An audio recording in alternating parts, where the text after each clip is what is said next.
everyone, today we're making some homemade Ritz crackers. I am doing a sugar-free, vegan, whole wheat version. Um, if you don't need the whole wheat, I would just go ahead and use white wheat, all-purpose flour. It does taste less Ritzy, which is an interesting adjective to use to referring to the crackers. They're less fancy. So they taste less like Ritz when you use the whole wheat, and that's probably because I've never seen Ritz make whole wheat crackers, but whole wheat crackers are good in general. So start with 2 cups of flour, and then we're going to put in 3 teaspoons of baking powder. This recipe is from cupcakeproject.com. It is not specifically sugar-free. I went ahead and made it sugar-free myself. You will add a teaspoon of salt, or sorry, half a teaspoon of salt in this section, and 1 tablespoon of your sugar substitute or sugar.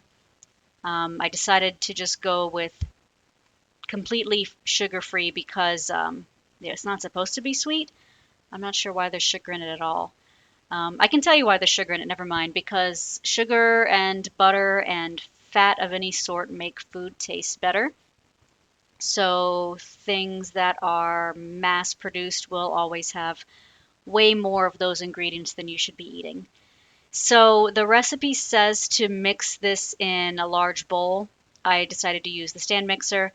And then it says to take 6 tablespoons of butter, and I'm using vegan margarine, and to throw it in a food processor. And I was like, I don't have a food processor that big. So I kind of contemplated what I was going to do here with the butter, and then I turned off the stand mixer and got out the Vitamix because that chops things up pretty well.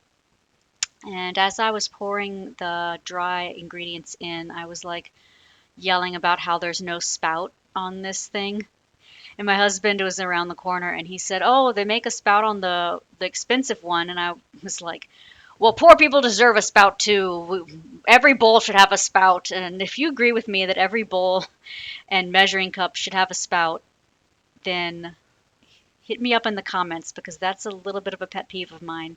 So I threw all the dry ingredients in the blender and mixed it up a little bit. And then I'll be throwing in 1 pat of butter at a time. So one reason I decided to make crackers was because lately I have had good results with crackers on these recipes I find on Pinterest, and I have a weakness for potato chips. Well, not really potato chips, tortilla chips and dip specifically. It doesn't matter what kind of dip it is. I will eat it on a tortilla, and I will eat as if I am like, what's the word? Being held by aliens and they don't know what kind of food to feed me and they just throw that and I would eat it as if I had never eaten in ages. And I kind of devour our dip in our house pretty rapidly and our chips. I buy I think it's an 18-ounce bag at Walmart and I go through it in a week. So I usually buy 2 bags at once, and I decided at some point recently that I was eating too many chips and it was catching up with me because now I'm in my 40s and it was landing on my stomach where I don't want it to land. And I said, that's it. No more chips. No more chips for a while. So I'm making some crackers instead so I can like satisfy the craving of salty, savory, crunchy things. Um, so that's why I'm making crackers. Because, I mean, crackers, if you don't have a dietary restriction, are pretty easy and cheap to come by in the grocery store. And if you do have a dietary restriction, like me with the cholesterol and the sugar, then the grocery stores, the manufacturers just hate you. They think that you should be paying $7 for a box of crackers and instead of a fair amount. And, uh, and I hate that. So I'm going to make it myself. It's a lot cheaper. So, as you may have caught on, the blender was not enjoying this plan of mine because I don't have a big enough food processor. I had to use the tamper, which is that gray rod thing I'm sticking. As long as you keep the lid on it, it won't touch the blades the way the Vitamix tamper is designed. So that's great and safe. But I had to keep shoving down the dough, and it wasn't really. I mean, the Vitamix is very good at mixing things very, very well, but there has to be some movement around the blades, air or liquid. And if everything that you put in the blender is basically like sand consistency, like it was, then it's not going to work. And I had the worst time trying to get this blended. And you can see there's steam coming out of the blender because the Vitamix does get hot. It was very hot. So here I am trying to like mix things well enough so that the blades will actually touch things. Like stuff has to mix. It can't just it's hard to explain, but if it's not going to mix well, it's just going to create a little hole, a void in the center. So then you're going to add 2 tablespoons of vegetable oil, and that is what I have done here. And blend that, or if your food processor is big enough, process that. Basically, you need a blade to mix it, or something to mix it.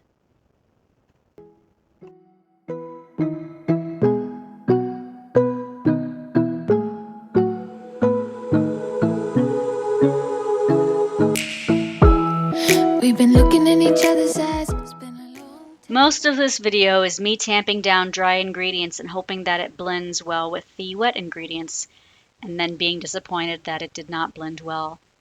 Get it right. Is there anything left there for you? Now I know you don't wanna lie, so save it. Then I had to scrape all of the ingredients out of the blender, and I put it in the stand mixer bowl temporarily. This is not normal. You're not supposed to, you don't really need to do this with this blender. This was a very frustrating process, and I did not like it. And I later decided that it did not need to be in a food processor either, because what is it really slicing up? The food processor has blades, very sharp blades. At least mine is supposed to have sharp blades. They may need replacement, which is why I stuck it in the blender. I thought, oh, sharp blades, whatever. And it had butter, and the butter needed to be chopped up. But butter mixes well enough with the stand mixer, so you can probably, if your food processor is non-existent or small, just throw this in a bowl with a hand mixer or throw this in your stand mixer, and I honestly don't think you would have a problem. I think everything would mix pretty well. Another time, 'cause 100 more tries will make it true. Yeah, I know you, baby. Yeah, I know we both have much more to give. And when you meet someone else, and if they mean that much, I hope you follow. Hope you follow them. When you miss it. Then you're supposed to take 2/3 cup of water and put it in the food processor a little bit at a time until the dough forms a ball. I hope you say as much and never falter, never fall away.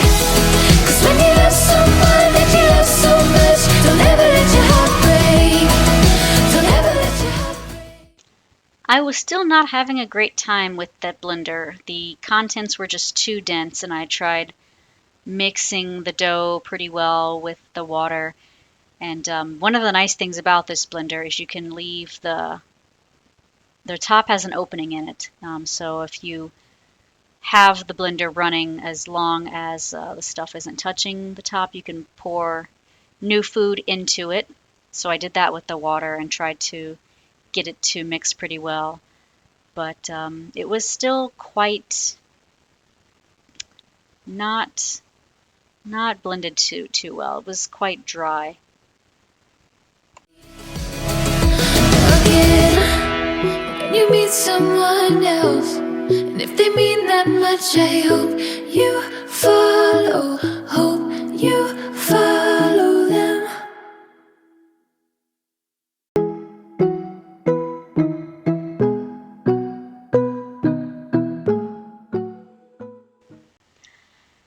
I decided that the best thing to do if you don't have a very large food processor, and perhaps even if you do have a food processor, because I can't imagine they're that different from a blender, but just stick everything in a stand mixer the whole time.